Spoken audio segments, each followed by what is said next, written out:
Mesdames et messieurs, bonsoir. Entre Ville de Dakar, littérature et écriture, le féminin. La première a servi d'antre au Salon du livre au féminin. La deuxième nous a réunis et l'écriture est l'objet de cette émission spéciale réalisée ici à la Ville de Dakar, au Salon du livre au féminin, avec 3 auteurs, avec un S, professeur André-Marie Diagne. Bonsoir. Bonsoir, papi. Vous êtes enseignante, formatrice, écrivaine, grande actrice un peu du champ littéraire sénégalais. Nous sommes également avec une autre professeure. Vous partagez la même passion, l'enseignement, mais elle enseigne à Boston, à l'université de Brandeis. C'est ça, professeur Émilie Diouf. Bonsoir. Bonsoir, merci. Vous enseignez la littérature spéciale africaine d'expression anglaise, c'est ça? Oui, c'est ça. À Boston. Oui. Et j'ai bien prononcé le mot Brandeis. Oui, vous l'avez bien prononcé. Exactement. Nous sommes également avec Zoubida Fall. Bonsoir.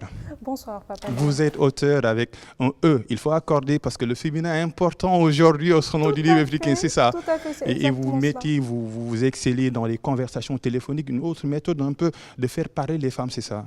Oui, dans des podcasts de conversation féminine, et ça me permet justement d'explorer un côté des femmes des questions que je partage avec elles, que nous ne posons pas souvent. Oui. Et donc voilà, on est à notre mardi, sera diffusée la 5e conversation, et ces femmes ont quelque chose en commun, c'est qu'elles ont toutes marqué le Sénégal d'une manière ou d'une autre. Forcément, chaque femme est une histoire, on peut la raconter soit d'une manière écrite, soit oralement. Exactement. Professeur, nous allons parler un peu du Salon du livre au féminin, une innovation, hein. Il faut saluer Amina Seck, l'initiatrice un peu de ce salon. Pourquoi il est important de mettre en scène la plume féminine au Sénégal? Pourquoi? Merci pour cette question. Merci aussi de permettre à ce premier salon du livre féminin, disons, d'atteindre le grand public. Je crois que c'est très important le travail que vous faites. Et il est bon aussi de rappeler que la marraine de ce salon, c'est Ken Bougou. Exactement. Qui n'est pas n'importe qui dans la littérature sénégalaise, africaine. Et donc la question que vous posez est, je dirais, une interrogation du parcours de cette grande dame qui a été fait devant tout le public et qui montre au fond, avec tous les débats qu'il y a eu, que comme Awa Thiam l'a dit, quand les négresses prennent la parole, ce n'est pas pour, disons, inaugurer les chrysanthèmes. Elles ont quelque chose à dire. Elles osent, c'est le mot que Ken Bougou a employé, en les encourageant. Et personnellement, j'ai vu dans cette manifestation une réalisation qui met en avant une nouvelle génération de femmes écrivaines. Et c'est ça qui me semble la caractéristique, la marque de ce salon. Sur l'échelle, vague. oui, exactement. Sur l'échelle de la représentativité ou de la représentation, professeur Émilie Diouf, l'écriture féminine est-il visible ou invisible? Bon, je dirais que ça dépend du milieu, mais en général, dans un monde littéraire, dans la scène littéraire sénégalaise, africaine, où malheureusement, toujours dommage, même si on est en 2022, il y a une certaine hégémonie patriarcale, pour ne pas dire masculine. Donc je dirais que l'écriture féminine est invisible. Forcément. Autrement dit, le champ littéraire est phallocratique. Bon, le champ... Bon, je me réserve un peu d'utiliser le terme phallocratique, mais je dirais que la légitimation de ce champ littéraire reste à s'accomplir. Et pourquoi Zoubida, il y a toujours ces blocages comme dans le champ social et qui se manifestent également dans le champ littéraire, comme vient de parler le professeur Émilie Diouf? De manière simple et peut-être un petit peu caricaturale, il faudrait que les femmes trouvent le temps de s'asseoir pour pouvoir écrire. Il faut qu'elles s'assiedent. Alors,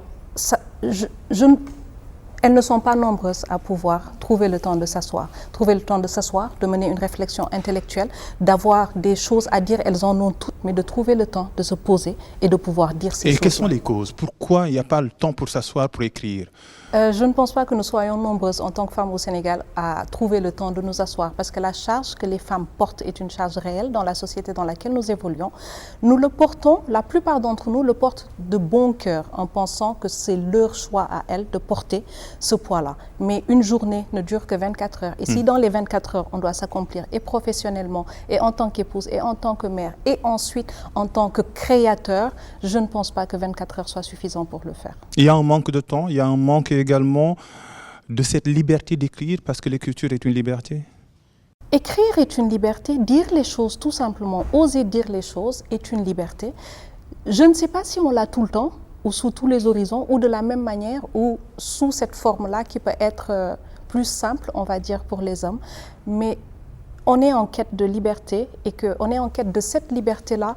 Et le chemin, il reste encore du chemin. On voit quelques lueurs, mais je pense que oui, on est encore un petit peu loin de tout cela. Professeur André-Marie Diagne, le temps est une excuse ou une mauvaise excuse? Le temps, bon, je pense que écrire, c'est un acte qui est tellement engageant, tellement important, qu'il faut, comme elle le dit, se donner le temps de bien le faire. Et moi, je dirais que quand je vois l'affiche Salon du livre féminin, il y a beaucoup d'hommes qui vont réagir et se demander, mais en quoi un livre est-il féminin? Oui. On m'a demandé, est-ce que je peux assister, des amis m'ont demandé, est-ce que je peux assister à ce salon du livre féminin? Et qu'est-ce que c'est un livre féminin? C'est la question qu'il faut poser. Est-ce que quand les femmes prennent la plume, il y a quelque chose de fondamentalement différent de ce que les hommes ont fait jusque-là? Je crois que c'est ça le sens. Le centre, en fait, ce débat, c'est bien ça. Et elles ont administré la preuve qu'il y avait, dès le premier jour, une sorte de sensibilité due à la condition même de la femme dans la société. Et puis même à travers toute l'histoire de l'humanité, que la femme, elle a été créée après Adam, dans les religions. Elle est extraite de deux côtes d'Adam. Mais ce qu'on veut dire, c'est que pendant longtemps, on ne lui a pas donné le droit à la parole. Et tout à l'heure, en venant à l'émission, j'écoutais RFI et on me disait qu'en Afghanistan, on venait d'imposer encore le voile intégral aux femmes. C'est-à-dire silence absolu aux femmes. Et les nouveaux titres vous le montrent ici. Oui. Donc le texte de Zoubida, Les miroirs du silence, oui. Et celui donc de Fatimata Dialloba, que nous regrettons de ne pas avoir avec nous cet après-midi pour des raisons familiales. Rouge silence. Il y a toujours le mot silence. Voilà, il y a toujours le mot silence et le besoin de briser ce silence par une voix différente de celle des hommes. Faut-il briser maintenant le silence? Quels sont les goulots d'étranglement, professeur Émilie Diouf? Bon, je crois que depuis des décennies, depuis la publication, je me réfère à Aminata Sow Fall, la publication de la grève des bateaux, qui même avant cette publication, il y avait une littérature d'expression féminine qui va au-delà même de l'écriture, mais de l'expression artistique féminine. Et donc, je crois que le silence a été brisé, mais seulement c'est une perpétuation, une certaine continuation de l'imposition du silence. Mais en fait, le silence en tant que tel n'est pas sourd. Le silence résonne aussi. Il est bavard. Voilà. Il est assourdissant. Et donc, il y a une théorie sud-africaine qui parle du silence des femmes pendant la commission de justice transitionnelle, ce qu'on appelle le TRC, en Afrique du Sud, après l'apartheid. Et donc, dit que comme par exemple, les muets en fait parlent. Ouais. Et c'est ce silence de la femme africaine. Et donc, qui est vraiment un silence qui résonne. Et c'est à cause de cela c'est à cause du raisonnement de ce silence que nous avons abouti à la création de cet espace qui est un espace d'expression avec ces silences aussi, mais ces silences qu'il faut apprendre à lire, interpréter. En fait, c'est l'entremot qu'on trouve, les points, les virgules, mais aussi l'espace entre les mots, l'interstice en quelque sorte. C'est important. Ça fait partie aussi des mots qui sont formulés par les écrivains. C'est important, Zoubida Fall. C'est un combat vieillot, une confrontation parfois inutile. Parfois, on parle même de manichéisme infécond. Pourquoi le féminin, entre le féminin et le masculin, toujours un mur de Berlin pour être dans la rime? Je pense que ça fait des générations ou même des siècles que des œuvres interrogent cela, que dans notre manière d'être, nous interrogeons cette barrière-là. En tant que mon côté militant vous dira que nous vivons dans une société qui a été façonnée pour les hommes, par les hommes, pour les hommes, et qui est totalement patriarcale. Et de ce fait, nous sommes tolérés dans cette société-là. À partir du moment où, en tant que femme, vous êtes tolérée dans une société de ce type-là, votre parole n'est pas la première chose qu'on a envie d'entendre. Ce qu'on a envie d'entendre, c'est la parole du puissant, c'est la parole du fort. Et étant donné que vous êtes que tolérée, il faudrait aussi que vous restiez à cette place de tolérer. Et à partir de ce moment-là, savoir que vous ne pouvez pas dire ce que vous voulez dire et l'intégrer. Parce que la partie la plus drôle, en fait, c'est que nous sommes arrivés à un point où nous-mêmes nous trouvons que le fait d'être à la périphérie de cette société-là soit une norme, soit normal, et nous l'acceptons ainsi, et continuons à perpétrer cette frontière, à faire en sorte que cette frontière ne tombe jamais, que ce soit entre les hommes et les femmes, alors qu'il n'y a pas forcément de raison pour que cela soit comme ça. Nous sommes des êtres humains, nous sommes égaux en dignité et en droit, et nous sommes censés partager cette société où notre contribution en tant que femme est soit invisibilisée ou réduite à sa portion congrue. Il ne s'agit que de ça. Pourquoi la parole au féminin dérange-t-elle autant ? Pourquoi on a peur de vous entendre ou de vous laisser écrire, par exemple? Je pense qu'on a toujours peur, en fait, de choses qui sortent de dont nous ne sommes pas familiers. Nous avons peur de l'inconnu, nous avons peur qu'il y ait un renversement de la charge. C'est aussi une peur que je peux entendre. Je ne la légitime pas pour autant, mais c'est une peur que je peux entendre. Pourquoi est-ce que ça devrait changer? On n'a qu'à faire ce que nos grands-parents ont fait et leurs grands-parents avec eux et continuer à fonctionner avec les fils de nos mamies baïouan. Pourquoi est-ce que ça devrait changer? Et pourquoi est-ce qu'on devrait aller vers cet inconnu-là? Et vu les femmes, comment elles sont virulentes et un peu hystériques et un peu radicales, est-ce qu'il est même Est-ce que c'est une bonne idée d'ailleurs de leur laisser cette parole-là? Parce que si on les laisse, on sait que ce sont des êtres faibles, émotifs, etc., etc. Elles ne peuvent pas gérer. Donc oui, je comprends. Rassurez-vous, dans cette émission, il y a une exception grammaticale, le féminin l'emporte sur le masculin. Parlons je crois qu'elle vient de se faire le porte-parole peut-être de ce regard des hommes sur les femmes. C'est exactement cela. Et si on doit comprendre ce silence, c'est parce que ce silence est imposé par une partie de la société qui n'a pas toujours intérêt à entendre ce vécu, ce ressenti des femmes. Et pourquoi? On se demande pourquoi. Est-ce que c'est le pouvoir de dominer? C'est dans les structures de la société même qu'il faut les soumettre, les femmes, par plusieurs pratiques, par le rapport de force, que ce soit économique ou parental, de sorte qu'elles soient dociles, soient belles et tais-toi. C'est ce qu'on attend d'elles essentiellement. Et quand elles prennent la parole, comme l'a dit Ken Bougoul, c'est une boîte à Pandore. Les hommes ont peur de ce qui va en sortir. Est-ce que cette peur est essentiellement masculine? C'est une question à poser aussi. Et pourtant, dans l'histoire, si on interroge l'histoire, on a eu des sociétés matrilinéaires. On a vu en Casamance avec Aline Sitoé Diatta, Wallo avec les femmes d'honneur, avec Brakmbot. Pourquoi il y a eu un inversement un peu de cette puissance, cette présence féminine dans l'espace public et même dans l'histoire au Sénégal, professeur? Je pense que certains sociologues imputent cette révolution sociale à l'intrusion de la colonisation qui s'est d'abord appuyée sur les hommes, qui a fait prévaloir la scolarisation masculine avant que les femmes soient autorisées à aller à l'école occidentale. Elles ont, elles ont accepté peut-être cette situation de retrait. On va dire à un moment, est-ce que c'est pour l'équilibre, le bien-être de la société? Alors, ça veut dire que les femmes ont ce sens du sacrifice. On l'a vu, par exemple, les femmes de Nder et autres. Dans notre histoire, beaucoup de femmes et de grandes héroïnes cachées, qu'elles vont dévoiler par leurs écrits, qui ont accepté de s'effacer, de s'éclipser, de laisser passer peut-être l'élément masculin. Pas qu'elles soient incapables. Le film, les mamans de l'indépendance le montrent. Oui. Que si certaines choses aboutissent, c'est parce qu'à l'arrière, il y a les femmes qui agissent, mais elles préfèrent le faire dans une sorte d'incognito. Professeur Émilie Diouf, vous avez publié des essais. Est-ce qu'on est femme auteur? Quand on est femme auteur, et devant la page blanche, est-ce qu'il y a des limites qu'il ne faut pas franchir? Des limites sociétales ou sociales, par exemple. Si on écrit, est-ce qu'il y a des angles morts pour une auteure? Oui, dans le cadre de l'émergence de la littérature africaine d'expression francophone, anglaise aussi, par la littérature qui découle de nos langues locales. Mais celui que je connais plus, celle que je connais plus, c'est la littérature d'expression anglaise, mais aussi francophone, oui. Par exemple. Oui. Et donc, je vois que cette question, il faut la remettre dans le contexte d'émergence de cette littérature.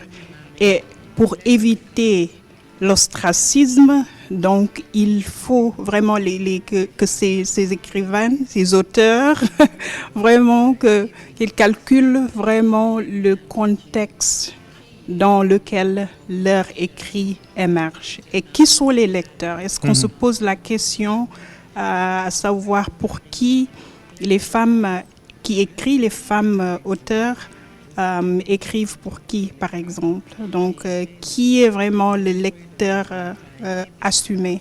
Et donc, dans le contexte de l'émergence de la littérature des années 70 et dans le contexte anglophone des années 60, moi, je pense plutôt à Flora Nwapa qui a publié un roman qui s'appelle Efuru. Et donc, dans ce roman, c'est tout à fait vraiment un bouleversement de l'univers masculin, par exemple, qui est analogue au récit de Elechi Amadi dans The Concubine, par exemple. Là, on a une femme qui n'est pas du tout mythifiée. Il y a quelques aspects de mythe, mais plus complexes vraiment, qui essaie de capturer les nuances de ce que c'est qu'une femme. Pas une femme africaine, mais une femme comme la protagoniste de Efuru. En tant que tel. Donc, il y a aussitôt, on est invité en tant que lecteur, on entre dans la case. Et dans la case, c'est l'enfantement. Et c'est cette épreuve aussi qui, pour moi, je lis comme l'enfantement de l'expression, la libération de la parole. Est un processus qui est très complexe et qui est caractérisé par beaucoup de tensions. Exactement. Zoubida, vous êtes également écrivaine. Est-ce qu'il y a des sujets tabous pour vous, pour être plus précis? Sujet tabou quand on est une auteure? Alors, je ne me suis jamais posé la question en ce sens, étant donné que j'écris ou je pose sur du papier que les sujets qui m'interpellent d'une manière ou d'une autre. Je n'en ai pas, donc je n'ai pas été confrontée. Il n'y a pas d'hier, hein?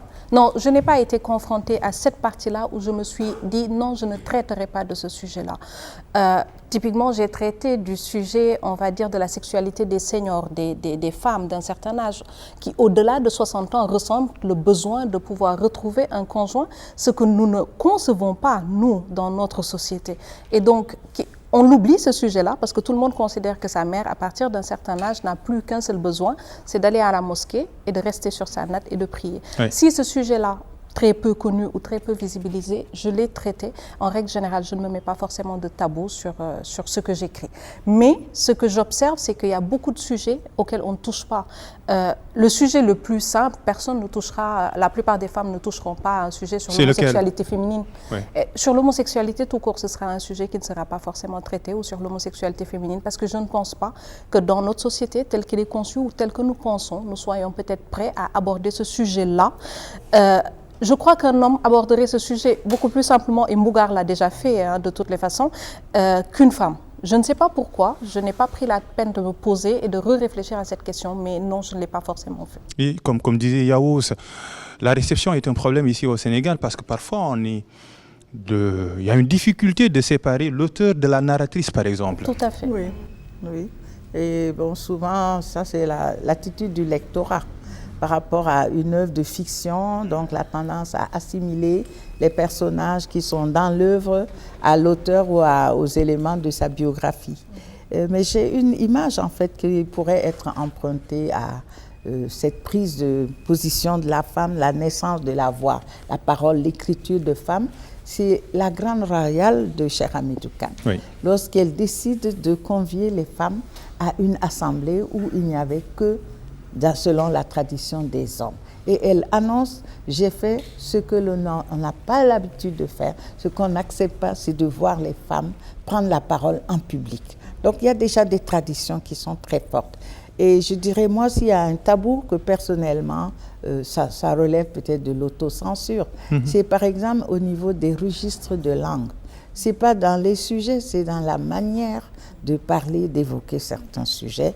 Et je dis, quand je vois un livre de femmes avec des mots, je vais dire entre guillemets, comme mes petits-enfants diraient, elle a dit un gros mot, bon, ça me fait quelque chose. C'est comme s'il y avait une sorte d'indécence pour moi à voir dans la plume d'une femme des termes ou un registre de langue que je trouve un peu grossier, vulgaire, etc. Mais je dis peut-être c'est mon éducation, mon tempérament qui l'explique. Mais parce que le contexte ou bien la réception est de plus en plus intolérante au Sénégal et même ailleurs, professeur.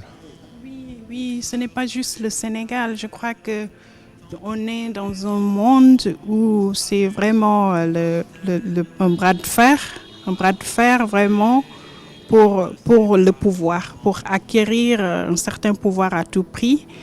Et donc, je crois que ça fait que nous ne soyons pas disposés vraiment à écouter l'autre, oui, et à même aller jusqu'à réduire l'aspect complexe, mais aussi l'aspect central de qui nous sommes, l'humain en tant que tel, que ça soit formulé dans un contexte africain, que ça soit formulé dans un contexte du nord-est des États-Unis, que ça soit au sud de la France, que ça soit en Afghanistan.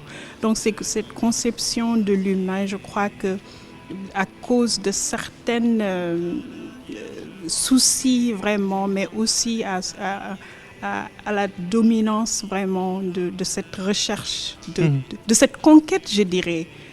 On ne parle plus de conquête, maintenant le mot est déguisé, c'est mondialisation, c'est néolibéralisme, c'est beaucoup de choses. Donc même aussi dans le langage de l'aide, par exemple, pas aide, mais comme je voulais dire, le langage humanitaire, ouais, en quelque sorte aussi. Donc ce qui fait que ces relations de pouvoir ne sont pas vraiment attaquées à la souche. Forcément. Parlons maintenant des canaux d'expression, des genres. Il y a les canaux classiques, le roman, la poésie, la nouvelle, mais également d'autres canaux qui sont nouveaux. C'est le net, c'est la toile qui est prisée par les femmes, soit par anonymat, soit par des conversations téléphoniques. Et je touche un thème qui vous intéresse, dont vous excellez, Zoubida Fall. Pourquoi maintenant la toile ou bien les conversations téléphoniques sont les canaux d'expression les plus prisés par les femmes? Pourquoi? En tout cas, il est communément admis depuis quelques années que les gens vont sur Internet, ils vont sur les réseaux sociaux. Ouais. Et du coup, comment je le perçois, c'est devenu un lieu de liberté. On a un moment à soi sur ce réseau-là, sur lequel il est possible de s'exprimer sans pour autant obéir aux dictats ou rester dans le carcan que la vie réelle, parce que j'ai l'impression de voir qu'on considère ces espaces-là comme étant pas forcément notre vie réelle. La parole s'est libérée d'une manière extraordinaire sur les réseaux sociaux, d'après ce que j'en vois, mais elle s'est libérée aussi sur toutes les extrêmes. Et à partir du moment où on admet que les gens passent du temps et que c'est normal, comme j'irai voir une amie, je peux passer du temps sur Internet, c'est 1 heure, 2 heures ou 3 heures passées là-bas ouvre un monde de possibles que nous n'aurions pas eu en restant juste dans le cercle que nous connaissons. Et du coup, il devient tout à fait cohérent que l'endroit où je passe le plus de temps, où j'interagis avec le plus de personnes inconnues, où je suis cachée derrière une sorte d'anonymat, puisse être aussi un endroit où je peux m'exprimer de manière libre. Ça, c'est une chose. Et l'autre chose que je vois, et peut-être que les sociologues seraient beaucoup plus à même que moi de pouvoir me dire si c'est vrai ou c'est faux, c'est que j'ai l'impression ce qu'on pense existait encore. Ce soutien, cette cellule de soutien où quand j'ai des problèmes, je peux parler à ma tante, à la badiane, ouais, à mon cousin. J'ai l'impression que celle-ci n'existe plus réellement. Ou alors, si elle existe encore, elle est galvaudée à un tel point qu'il est devenu plus simple de s'adresser à des inconnus et de ne pas recevoir le jugement que sa propre famille pourrait poser sur soi. L'un dans l'autre, on se retrouve dans des espaces où nous pouvons communiquer, être libre, être libéré et que notre parole ait du sens et de la valeur. Et du coup, nous avons vu émerger beaucoup de nouveaux auteurs et de nouveaux types d'écriture. Et je trouve ça très intéressant parce je le disais avant-hier ici, on a tendance, la génération précédente, à dire les jeunes ne lisent plus. Ouais. Sauf qu'ils lisent juste différemment. Ils lisent je quoi? considère qu'ils lisent, quoi? mais ils lisent différemment. Alors moi, je ne fais pas partie des puristes, en règle générale. À partir du moment où quelqu'un lit, pour moi, c'est déjà gagné. Vous voyez, on vient de tellement loin que moi, à partir du moment où quelqu'un lit, c'est déjà gagné. Et donc, ils lisent des chroniques. Ils écoutent beaucoup ils regardent beaucoup de vidéos, ils écoutent beaucoup d'audio.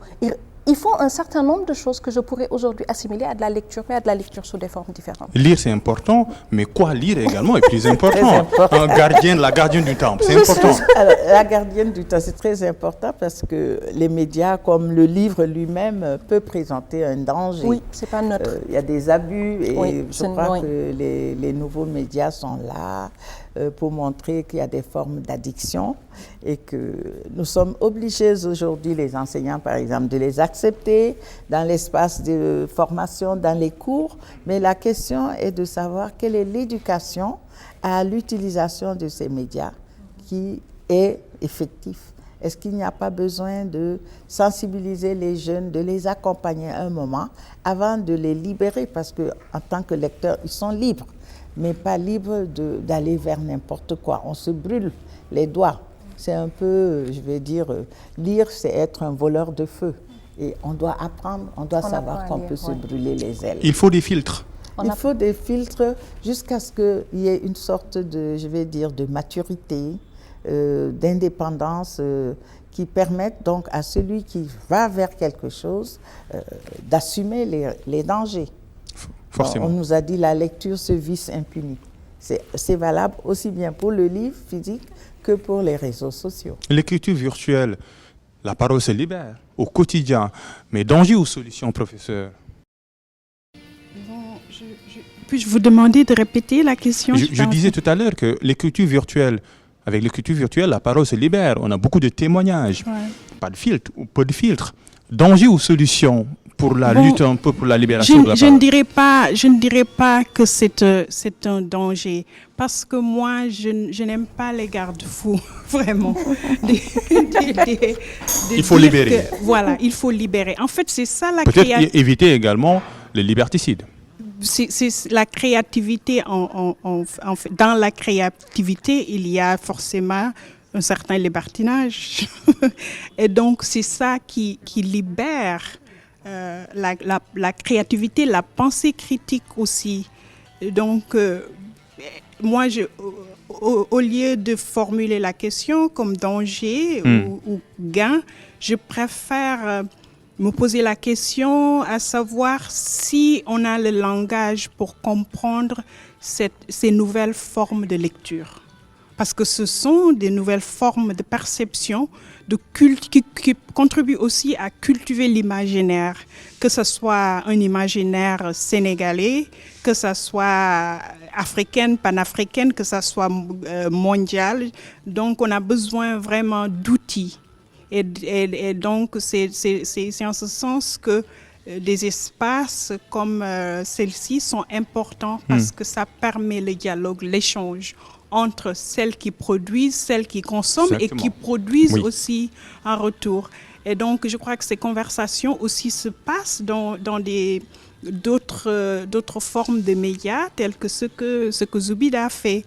Donc, dans les cours du professeur aussi, dans ses enseignements, donc dans ce que je fais, même si ce n'est pas directement lié au digital, comment dans mon enseignement, j'essaie aussi d'inviter mes étudiants à co-créer avec moi ce langage. Je me fie porte-parole, mais en voix basse, des hommes qui disent parfois quel est le pacte de fidélité quand on écrit sur le virtuel sous anonymat. Quel est le pacte de fidélité? Vous qui avez l'habitude de lire ces écrits, d'écouter ces témoignages, Zoubida Fall.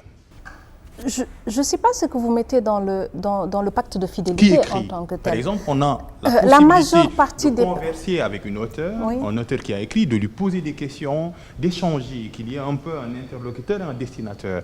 Mais quel est le pacte de fidélité quand on écrit sous anonymat ou on fait des témoignages anonymes? Sérieusement, j'ai observé ce phénomène, en tout cas, ces 10 dernières années. Je l'ai vu apparaître, en tout cas, sur le Facebook sénégalais vers 2009, à peu près. 2009 à maintenant, et des pages et des groupes se sont multipliés. Ouais. Au début, l'anonymat tel qu'on le, c'est-à-dire d'être totalement anonyme, n'était pas forcément possible sur une, il y avait des pseudos, plateforme. Oui, il fallait passer par un admin, ouais. etc. Et donc, du coup, l'anonymat n'était pas totalement préservé. Aujourd'hui, il y a des fonctionnalités qui ont été mises en place où, dans tous les cas, les personnes qui sont dans le groupe ne peuvent pas savoir qui a fait le poste. Donc, vous pouvez être complètement libre de venir faire ce poste-là. Mais ce poste, essentiellement, ce sont les femmes qui le reçoivent. Parce que les groupes ont été exclusivement féminins pendant ces 10 dernières années. Mais il y a eu des intrus, hein? Oui, on les a vus ces 2 dernières années apparaître. On a vu ces 2 dernières années apparaître et ça fait sourire. Ça fait sourire d'observer. C'est pas mal. Non, c'est pas mal, mais c'est intéressant. Parce que je ne sais pas c'est quelle masculinité qui est arrivée dans les groupes. Et ça aussi, c'est intéressant à questionner. On reviendra. Je vais passer. Mais c'était adressé à des femmes. Parce que vous saviez que dans le groupe, il n'y avait que des femmes, à moins qu'il y ait des faux profils qui soient infiltrés dans le groupe, il n'y avait que des femmes. Et donc, vous saviez que de toutes les façons, vous alliez vous adresser à des femmes. Et les types de témoignages qu'on voyait, essentiellement, c'est des gens qui cherchaient la validation. Des fois, elles ont pris une décision, elles ont besoin qu'on les conforte et qu'on valide cette décision-là. Elles sont dans une quête d'approbation, ou elles sont dans des choses comme ça, ou juste parce qu'elles ne savent plus où se tourner et elles parlent. Donc, ce pacte-là, on restait toujours, parce qu'avant, c'était des discussions de chambre entre femmes, ou des discussions de cours entre femmes, ou des discussions autour de puits, qui ont juste été déplacées de ce puits, de cette chambre, de cette cour, vers un groupe fermé, secret, sur un réseau social, où vous pouvez vous exprimer sans que la plupart des gens sachent de qui il s'agit. Et ça, je considère que ça n'a pas de prix. Peu importe les dérives qu'on a pu noter, je considère que le fait de pouvoir dire n'a pas de prix. Continuons à dire, peu importe ce qu'on dit. Et donc voilà, il faut continuer à le faire en fait. Mais professeur, entre femmes, exclusivement femmes, est-ce qu'on ne tombe pas dans le piège d'avoir une littérature en vase clos? Tout à l'heure, donc, elle a parlé de cette situation où des femmes ont la possibilité de parler entre elles, d'échanger et aussi de demander un peu d'assistance et d'aide. J'ai pensé à des cérémonies qu'on organise, par exemple, lors des mariages. Bon, les hommes vont à la mosquée, ils s'occupent de l'aspect religieux. Ensuite, les femmes se retrouvent entre elles. Et je pense qu'il y a des moments de libération totale de la parole féminine où elles osent, tout en dansant, en chahutant, dire ce qu'elles ressentent, dire ce qu'elles aimeraient. Et est-ce que c'est pas ça qui est quelque part transposé sur la toile? À ce moment-là, je dis tant mieux pour les femmes, parce que celles qui ont besoin d'être entendues, d'être écoutées, d'être accompagnées, vont savoir qu'elles ne sont pas les seules à vivre telle ou telle expérience et vont surtout s'inspirer de la manière dont d'autres ont pu se tirer d'affaire. Donc je pense que ça renvoie un peu à la fonction de l'écriture, à quoi ça sert d'écrire, d'abord pour soi-même, qu'est-ce qu'on y trouve comme remède, comme thérapie, comme soutien, et aussi quand on s'adresse aux autres, on leur parle de sa propre expérience. Vous avez parlé de pacte de fidélité, pacte de vérité, c'est un peu ça comme dans le pacte autobiographique. Est-ce que ce que j'affirme avoir dit et vécu est vraiment du vécu, ou bien j'affabule et alors là je triche? Et le lecteur, il va s'en rendre compte. Donc ça, c'est par rapport à soi-même en tant qu'auteur, en tant que producteur de textes, en tant qu'animateur de blog. Je pense que là, il y a aussi une responsabilité. On a un salon du livre d'abord, avant qu'il soit au féminin. Est-ce que cette littérature n'exclut pas le livre physique? Est-ce que ce n'est pas le livre physique qui va en pâtir? Lire un ouvrage, par exemple, parce que le livre en papier est différent, très différent, parce qu'on dialogue, on converse, c'est un être vivant. Est-ce que ce n'est pas la lecture, la bonne lecture, je mets entre guillemets le qualificatif, qui va en pâtir, professeur? Tout à l'heure, vous avez parlé de cette manque, le coût de cette manque de tolérance vraiment au monde. Et moi, donc, dans cette logique vraiment, je dirais pas que je ne veux pas, c'est une activité d'interprétation pour moi, de ne pas considérer que ça soit vraiment au coût du livre, que ça soit que l'extension, parce que moi je crois que le digital vraiment est une extension de la lecture, de la production sur papier. Ah oui, ce qu'on appelle vous le print. pensez, parce qu'il y en a les conservateurs, hein, les gardiens du Oui, temple qui penseraient c'est le ça. contraire, par exemple. Ouais. Moi, je vous ai dit que je suis vraiment contre les gardiens. Je comprends. Je sais. Même au Sénégal, on n'a jamais autant publié. Oui, c'est ça. Et On donc, n'a moi, jamais oui, c'est en fait, merci de l'avoir souligné, parce que la production littéraire au Sénégal maintenant est très prolifique. Forcément. Et donc, je crois que Et très féminine, hein. Oui, Oui, aussi, aussi. mais ça l'est depuis des décennies. Ah oui. C'est peut-être maintenant qu'on le remarque, mais ça, quand je faisais ma formation en tant qu'étudiante en maîtrise, mon professeur avait organisé une conférence sur cela. Et on se posait même la question, donc c'était une conférence de 2 jours où vraiment la question de la production littéraire qui a pour longtemps été dominée par les femmes, que ce soit sur le continent, mais aussi dans la diaspora africaine. Et donc, avec les exigences de chaque temps, de la période, les thématiques diffèrent, les questionnements diffèrent.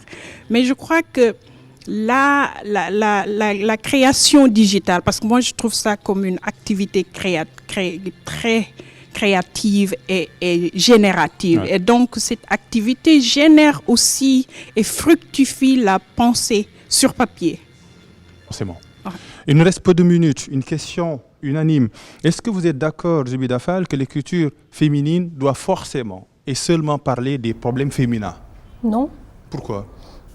Parce que c'est quand même intéressant que pour une fois, ou bien maintenant, dans cet espace-temps-là, qu'on renverse un petit peu la charge, que les hommes puissent se voir à travers le regard des femmes, plutôt que les femmes se voient à travers le regard des hommes. Parce que quand une femme, quand vous vous voyez en tant qu'homme à travers un regard de femme, ça a un impact sur votre manière d'être, votre manière d'agir et votre manière de vous comporter.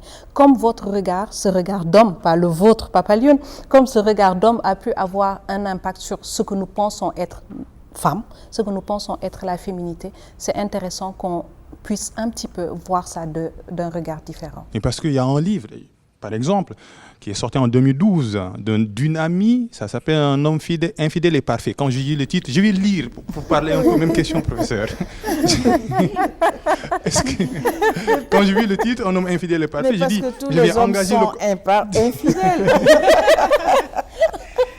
la même Vous question, l'avez professeur. cherché celle-là, vous l'avez cherché. Est-ce que la littérature féminine doit forcément parler des problèmes spécialement, uniquement féminins? Non, c'est des problèmes de société parce que la femme est un élément central de la société. Donc tout ce qui la touche a une répercussion, un impact sur les autres parties de la société. Donc quand elle parle d'elle-même, elle parle des problèmes d'éducation, des rapports avec son conjoint, avec sa belle famille, etc.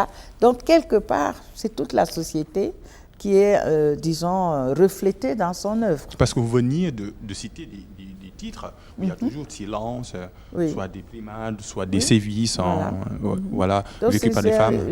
C'est une étape de prise de conscience, Ouais. mais qui n'est pas une confrontation violente avec la masculinité. Je pense que c'est peut-être ça la différence entre notre féminisme et ce qu'on peut trouver dans d'autres continents, que je ne nommerai pas. On n'est pas là pour détruire les hommes, les mâles. On est là pour améliorer nos relations avec l'autre dans notre société. Il ne faut pas une fixation, il faut explorer d'autres thèmes. Voilà. Oui, il le faut. Et ces thèmes sont aussi explorés dans les écrits. Peut-être que parce que l'écriture féminine, la littérature féminine est perçue comme étant juste symbolique et représentative de la femme en tant que telle, mais c'est en fait dans l'écriture féminine la question principale, ce n'est pas, c'est la femme y est, mais la femme est là en tant qu'humain. Oui. Voilà. Et donc c'est des problèmes qui ont été posés, de questions philosophiques, sociologiques, dans le domaine philosophique, ce sont des questions existentielles. Et donc, ce qui se passe, c'est pas seulement dans le domaine de la littérature, mais dans tout, même dans les sciences. Même l'autre jour, je parlais à une nouvelle doctorante en en génie chimique. Ouais. Et donc, je lui demandais ce qu'elle faisait. Et elle me disait qu'elle se spécialise en traitement d'eau usée. Et donc, je lui demandais, est-ce que ça a un rapport avec le fait que tu sois une femme? Et après, je me suis un peu tapé la tête. Je me suis dit, pourquoi je posais cette question? Mais en fait, c'est ça, c'était juste pour vraiment attirer son attention, mais aussi me rappeler que les questions de genre, malheureusement au Sénégal maintenant, quand on dit genre, c'est totalement incompris. Il y a beaucoup d'extrapolation. Voilà. Donc la question du genre est importante dans tout phénomène parce que c'est la vie, c'est la société et la femme dans toute société, mais dans la société dans nos sociétés africaines en particulier, c'est elle qui tient le tissu social. Ouais. Et je crois que par peur que ce tissu se fragilise, c'est ça donc ce contrôle par rapport à sa prise de parole. On formate la femme à avoir du karsa, du sutura, à être à sa place, tout ça. Mais c'est la question vraiment de la femme, de l'écriture féminine, c'est l'humain en général. Ouais. Et c'est pour l'équilibre, l'équité. Vraiment. Et par équité, je veux donner cette image parce qu'on parle d'égalité éthique. Mais l'égalité, c'est par exemple, on est assis sur des chaises. Mais l'équité, c'est et si on est debout par rapport à la caméra, qui détient les moyens de production de la caméra? C'est vous. Voilà. Peut-être que j'ai un certain privilège, mais pour parler d'équité, c'est que nous soyons au même niveau pour avoir contrôle. Pas contrôle, mais pour partager le fonctionnement de cette caméra. Oui. Vraiment. Et c'est ça, je crois que c'est ce que l'écriture féminine cherche à faire, établir pour tout le monde. Forcément. Le temps est notre ennemi, nous allons arrêter cette émission. Émission aujourd'hui réalisée à la ville de Dakar pour parler un peu du salon au livre au féminin. Nous étions avec la professeure Émilie Diouf, professeure à l'université Brandeis de Boston. Merci d'être là. Merci beaucoup. Mais également avec plaisir. la professeure habituée de l'émission Belle Ligne. Merci d'être là, professeur André Méridiagne. Merci de nous avoir pour reçus. tout ce que vous faites pour la littérature d'une manière générale. Merci beaucoup. Vous êtes formatrice à la FASTEF, j'y étais, vous étiez mon enseignante. Merci. Merci pour tout, merci pour votre disponibilité. Merci beaucoup. Merci également aux Zubida Fall. Merci pour vos conversations, merci de libérer la parole parce qu'il le faut. Merci d'être là. Merci beaucoup, Papa Lyon. Merci pour également cette à émission. cette noblesse anodine. Je parle un peu de Céline Saludem, Augustin. Nous sommes tout simplement la face visible de l'iceberg, mais c'est la noblesse anodine qui nous a permis un peu de faire cette émission. Merci également à ce charmant public qui a assisté à cette émission ici à la ville de Dakar pour parler un peu du salon du livre au féminin. Vive le féminin aujourd'hui. Rendez-vous pour d'autres rendez-vous d'écriture, de la lecture et du livre sur ITV.